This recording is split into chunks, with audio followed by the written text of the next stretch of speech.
on to the Premier League team of the season. This is my Premier League team of the season. Yeah, I don't watch Premier League, so I don't care. Then we go to Wait, the next you really segment. put Palmer in the starting 11? Brother, he hasn't scored since January. Spoiler. Let us get to it. In goal, we have Sels from Nottingham Forest. Joint amount of clean sheets with Raya. And when initially I was like, okay, Raya. But then I was like, okay, gotta think through it. Sels does not have the same defenders ahead of him. Sels does, however, have a more defensive side. I mean, Nottingham Forest play more as a low block and encounter. But I still think it's impressive what he's done, given what we expected from him this season. So I would give it to Sels over Raya. Who is Munoz? Munoz, why not Alisson? I don't think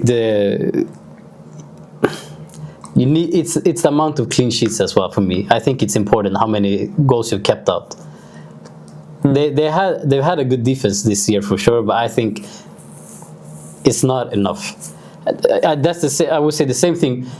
We conceded the least amount of goals in the league, but I still want to say Raya is good enough. And with Alisson, he hasn't played all the minutes available. He has been injured, not many games, but he's been injured some games. So their backup goalkeeper has played. So that's why I would say Sels and Raya has played more minutes, and out of them two, I'm more impressed with Sels. That's why he gets it. Right back. We can start with right back. I wanted football podcast, and he say hooing people. Football knowledge. I only watch La Liga. Real Madrid, Barcelona. Real Madrid and Barcelona. First, I was like, okay, I think Trent's been good, but then there's been a lot of ups and downs with him. There's been some horrible performances from him this season. I think his head has been not fully here because of the Real Madrid move. And then I was not sure. I don't think there was many right backs that were like clearly this was the best player of the season. For me, it could have been Trent. It could have been a Timber. For me, it could have been this guy Munoz. He plays at Crystal Palace. Crystal Palace has. Are you basing this on the League Cup or no? Just the league. Crystal Palace has been decent, and he has been one of their better players, which is why I would have him in my team. More that I don't think there was that many great right backs in the league. Right. I think he was one of the better ones. The two center backs for me would be Saliba and Van Dijk. Van Dijk, I agree with, but wouldn't it be Gabriel over Saliba? Nah. Before the injury, he was your best defender. Without a doubt, Gabriel has been fantastic this season. I think this has been his best season at Arsenal. But you can see when he was out, Saliba, I mean, this guy is incredible. This guy is so good. He's one of my favorite players to watch. But as a defender, he's enjoyable to watch because of the way he plays. He's so good. And he's very beautiful. Okay. He's sexy. Sexy boy. But no, Saliba for me, I think he will always be the most important defender for us. Yeah. No matter. Huijsen? Nah. Good shot. He's been decent, but not for me, not good enough. A lot of people are saying he was among the best in the PL. Yeah, but they still conceded way too many goals. He still was. But we'll see next season. Maybe. Dan Burns. Nah. At left back, I've gone with Anthony Robinson. He plays at left back for Fulham. Who? Yeah. Go on. This guy. Football knowledge, huh? Why are we having a football podcast? I'm a doctor, hey. This is not my best education. Neither mine, anyways. 10 assists in the Premier League. Yeah. One of the standout players in that Fulham side, which has been... They were good at times. Not as sometimes maybe good, sometimes maybe shit. But he's been one of the standout players. And I think he was a couple years younger. I think most teams would have been in for him at this moment in time. On to the midfield. Yes. you were surprised by Palmer's inclusion, and I know he did not have a great start to the year, like the first couple of months. But I still think this is one of the best players in the Premier League. I think this guy is such a good player. 15 goals, 8 assists in the league. One of the most goals and assists in the league this season. Probably the most important Chelsea player this season. I think he just had to be there, honestly, for me. Is he better than Guimaraes? Is he better than Tonali? I think so, yes. I also noticing something. Do you remember our bet regarding Palmer and Saka? Please, Saka was injured. No, but the player that would be included in the most team of the seasons. But this is not the official ones. I hope. Technically, according to you, I am winning. Yeah, but those are not the rules. Okay, you say I'm deciding. Let me change this real quick. This is not how it works. Imagine if Cole Palmer becomes the right centre mid. I think it would be McAllister.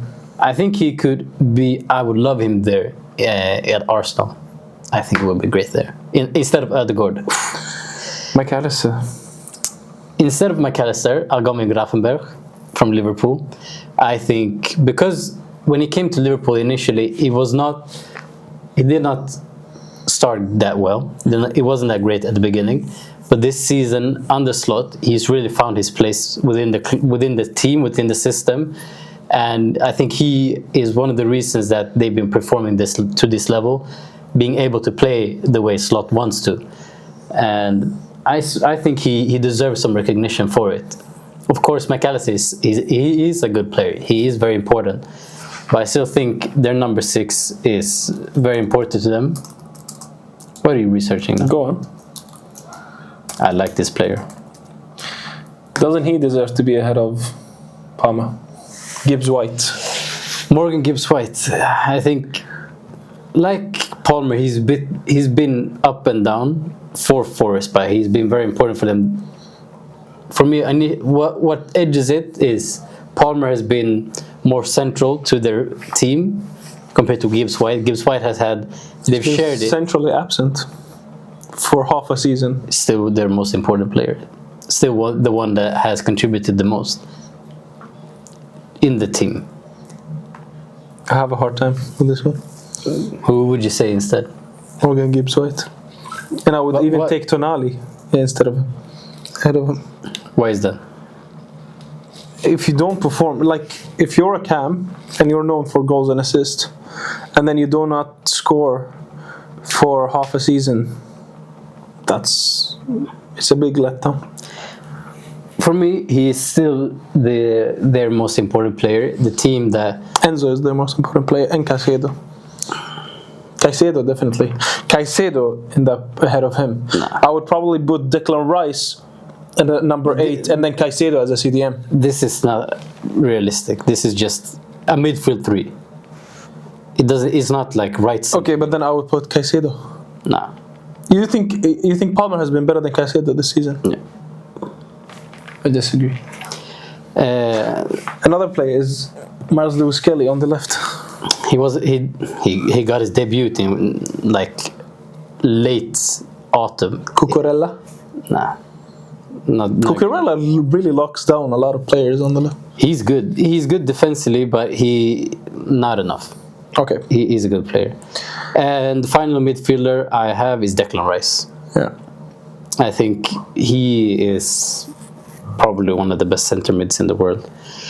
He has been our best player this season, without a doubt. I think he has been one of the few decent players that can come out to this season and say I've performed decently throughout this entire campaign. That's all I have to say for him. The front 3 then. The obvious one, Mohamed Salah. Fantastic player. Not Saka. Not Saka. Not this season, because I think he started off. If he continued the way he started, he would have for sure been there, because he kept pace. Not the same pace, but he kept going just a little bit tinier than Salah.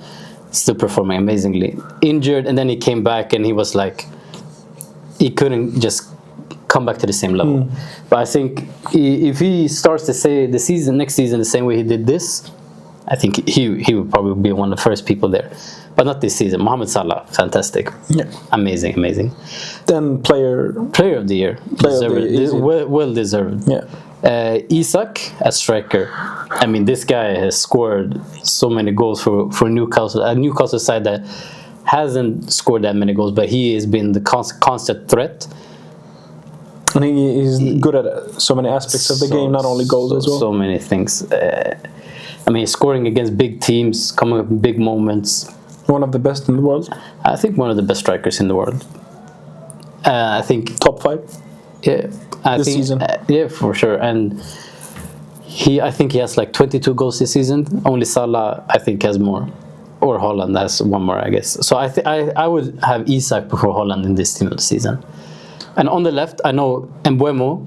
He is usually a right winger, but that's why I said it's not completely accurate. I have him there as one of my 3 attackers. Yeah, doesn't have to be perfect, because this guy 20 goals for Brentford. This guy has been consistently playing well for them, and Brentford. I love this Brentford team. I think they're such a good middle team to watch. I think their coach is well, but he is their star player, and he consistently performs. You can see like he takes the responsibility for that team, and he steps up.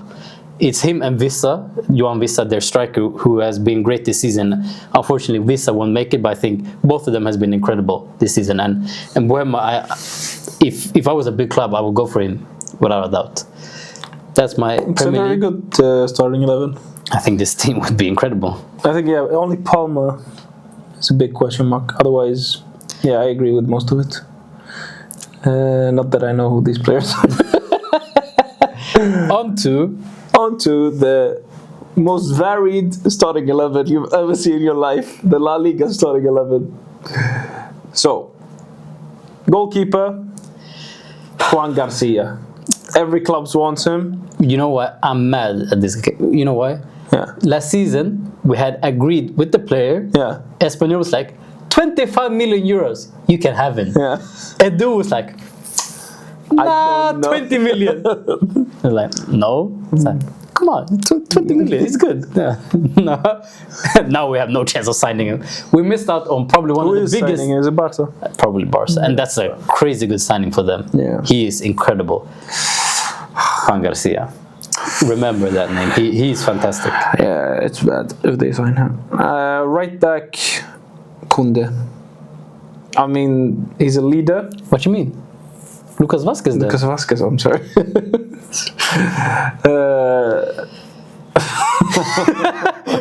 Head gone. No, but I mean, Kunde has been a leader. He's good offensively, good defensively, locked down that right side, and he's a very good balance to the very attacking left back that Barca have, which is Balde. Okay. Who is also my left back. And it's a very good balance. You always, for me, when it comes to right back and left back, you always need one attacking and one more defensive. You have the Marcelo and Carvajal. You have the Hakimi and Nuno Mendes. For me, or Abidal and Dani Alves. It's always the best mix when you have one very attacking, one very defensive. And then the best centre back in La Liga this season, Inigo Martinez. Even better than Kubarsi. You think he's been the best centre back? Yeah, easily. He is the leading defender, and he's the leading figure in that defense. They tried to play Araujo for like 10 minutes, and it didn't work out. Yeah. Without him, that whole team collapses.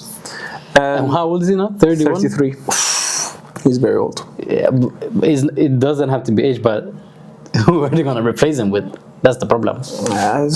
Jonathan Tah is on the market. There are some options, but yeah, this is going to be a difficult one to replace, which is why I don't think Barca will keep on going next season. And also treble. Let's go. Unsustainable, huh?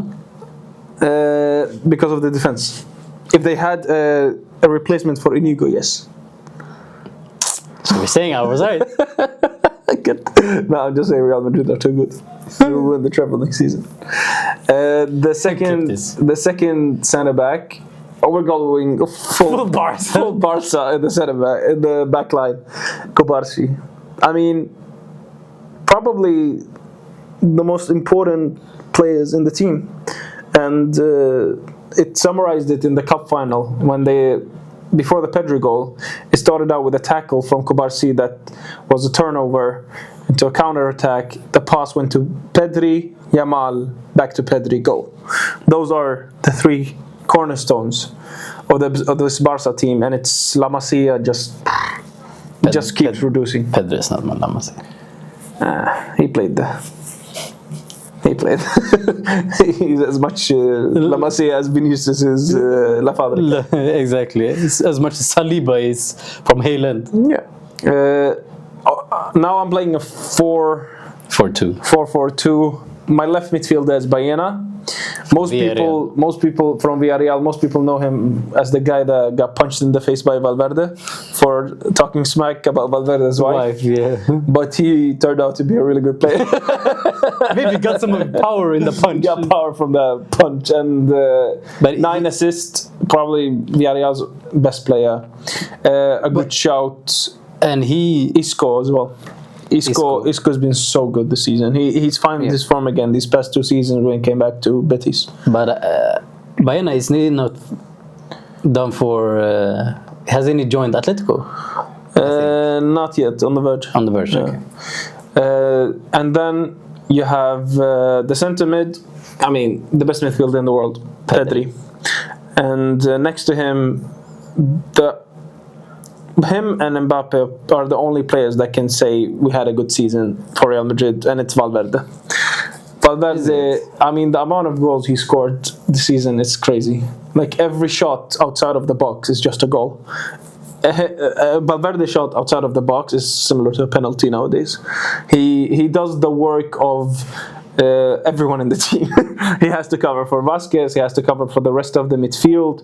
The only maybe criticism I have of him, but it shouldn't be his function, is that he's not a distributor like a Cruz or a Pedri, but he shouldn't, that's not his qualities. Yeah. And for me, the best midfielder in Real Madrid and the best player this season, other than Mbappe. Now, the right mid, I mean, it's self-explanatory. Probably the best player in the world right now, based on individual talent. Decided that a Clásico by himself, he's unstoppable. There is really no one to stop him. Even if you put 3 defenders, 4 defenders, it doesn't matter. He will find a way. You know why? Why? He hasn't played much. Imagine if there is someone. It would be fun to watch. Yeah, it would be fun to watch. Now on to the 2 attackers. Well, I put Rafinha as like a left second striker, because that's kind of his role technically in the formation. I mean, what a season! I still don't think he should deserve the Ballon d'Or, but what a season! Most goals and assists in the league. Took on a leadership role in that team. He's the captain.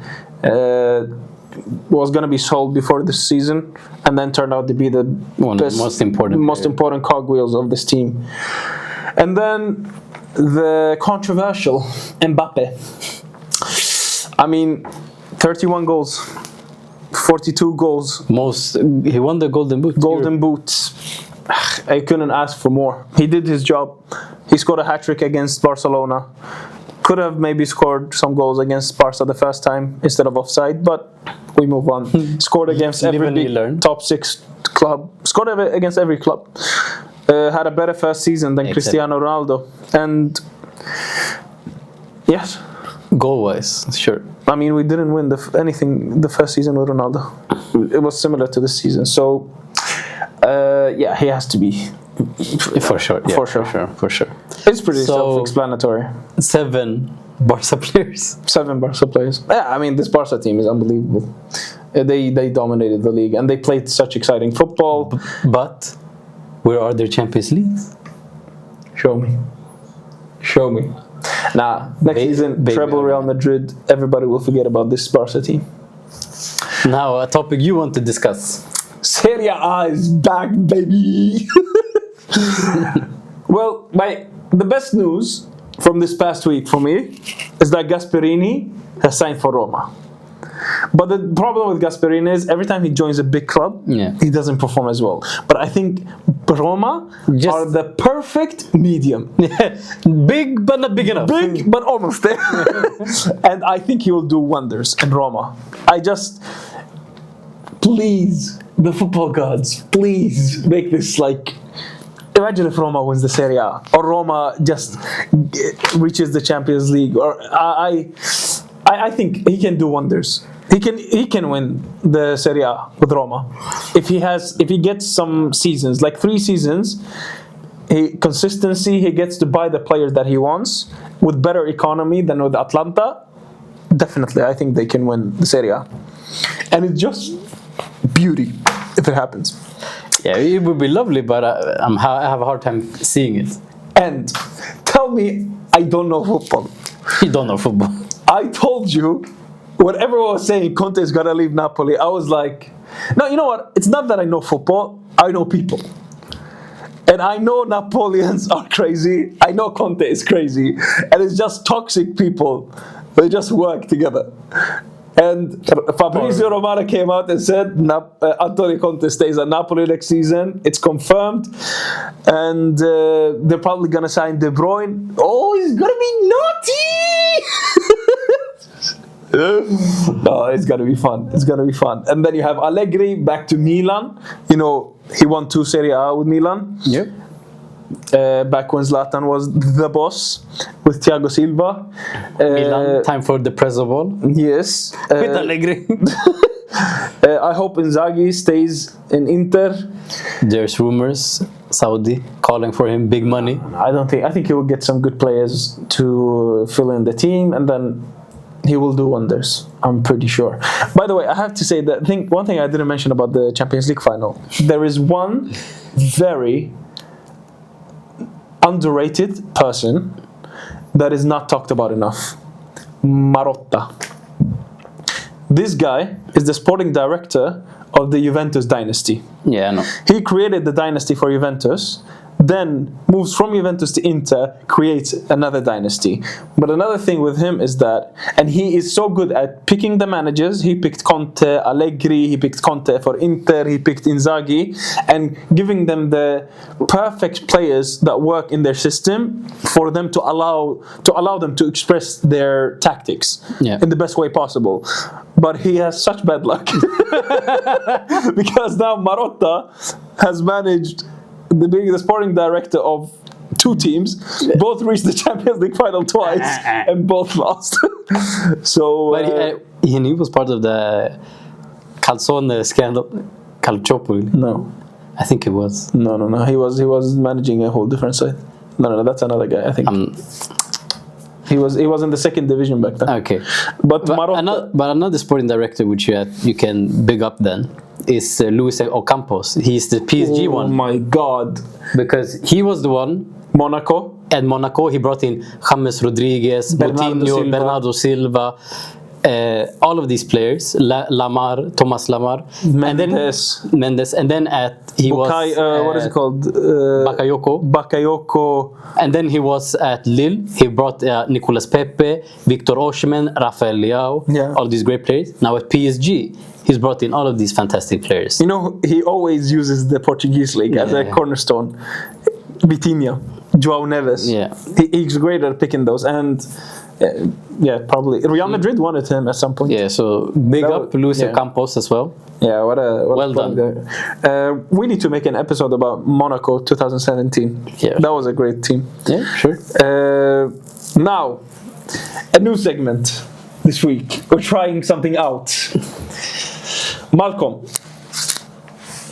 guess the player. Arsenal edition. Arsenal edition. Okay. So I have to guess the player based on their Wikipedia page. Exactly. All right, go on. Started out in Guadalajara. All right. Moves to Arsenal. Carlos Vela. Right, it has to be Mexican. Yeah. Okay. That was the tough one. Come on, man. I know my. We should go from Arsenal to the other teams instead. Okay, no. Okay, Next one. my second player. Good one. Okay, thank Well you. done. Dinamo Juni Minsk. Okay, it has to be Leb. I know my players, mate. Did you choose Real Madrid players for me? I chose some of them. Oh, fuck. I don't know football. Fuck it. No. You done? Okay. No. I have one more. Okay. Show me your ball knowledge. Pause. Khan. AC Milan. Okay. I have some ideas. Flamini, maybe. I don't know. Arsenal. Okay. Juventus. Vieira? No? Yes. It's, okay. All right. Easy. That was Vieira was supposed to be the easy one. Yeah, but it's difficult because. Oh my god, I forgot Flamini played for Arsenal. What a player. Horrendous. Horror. Okay, so these are your guesses. I have 3 as well. Okay. Say the name of the game. Guess the player. Real Madrid edition. Okay. I don't know. Real Madrid C team. Then it goes to Real Madrid B team. Fuck you. And then it goes to Espanyol on loan. Lucas Vazquez.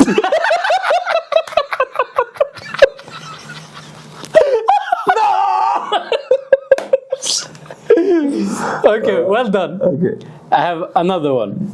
Real Madrid edition as well. Leeds United. Newcastle United. Real Madrid. What is his name? The defender. Not Southgate. Oh my god, I forgot his name. Yes. 2006. Yes. What's his name? Southgate. No, not Southgate. That's the Whitegate. The gate is right, but it's a different gate. Oh, what's his name? This guy is probably the worst. Sighting of all time. all time. We made another bad sighting. Yeah. He was a French guy back in 2008. Yeah. What's his full name, by the way? I forgot. Jonathan Woodgate. Woodgate, yeah.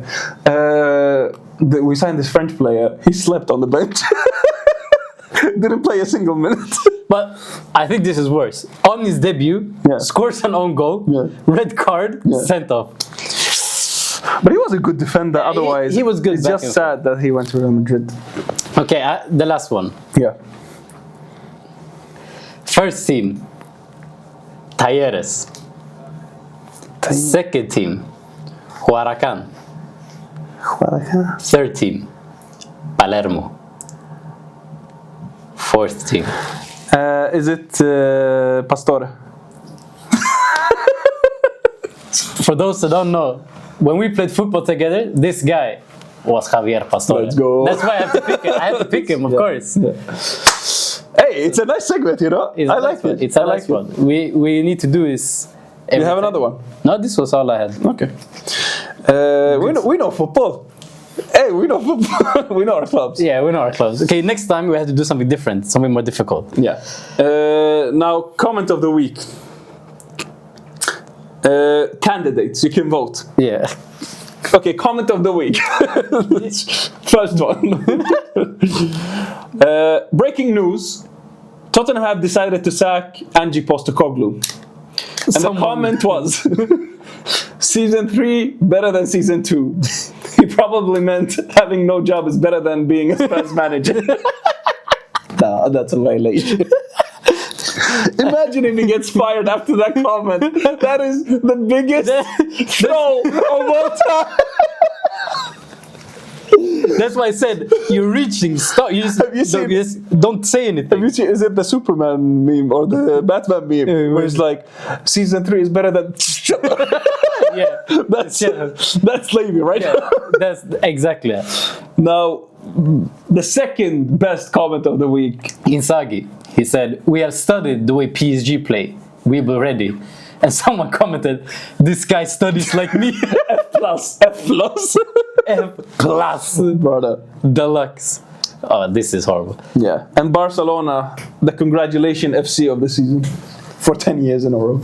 And the third and final one, Pep was giving his tutorials on how to to coaches on how to win trophies, but Arteta was busy watching reels on his phone. You should have listened. You should have listened. All this horror. You're saying that, but you know what Pep Guardiola said himself? Yeah. I think he taught me more than I taught him. Pep Guardiola says a lot of shit. Pep Guardiola beats teams like 5-0. He's like, oh, they play so wonderful. This is the best team in the world. This is the best team in the world. You know what they say, Matheus Nunes? He's like, this is the best player in the world. He signed him, and he's like, yeah, he's so bad, he can play for us. He's a pathological liar. I thought this was a real comment, the one that you sent me about Ancelotti, but it's also one of the funniest memes. Which one? They asked, this is the meme. Yeah. They asked Ancelotti, why is Endrick not included in the Brazil squad? And Ancelotti was like, he didn't play for his club. Imagine, double slap. You shall not pass. That's generational hate, man. Bro, Endrick wakes up at night like he sees Ancelotti's face. He sees the eyebrow like this over his face. Okay, I think this is good. Do you have any other news? No, it's just my favorite part of interseason. Since April, they lost to Bologna in the cup, 1-0 in the cup. In the league. And they then lost in the cup, 3-0 to Milan in the cup. They lost 1-0 to Roma in the league. Then they drew Barcelona 3-3, and the only game they won since April has been against Barcelona. Job well done. Mission accomplished. And they've lost 5-0 to PSG. Nice. It's been fun. It's been real. Do you have anything else? I have a lot to say, but we don't need to take it now. All right. Ciao.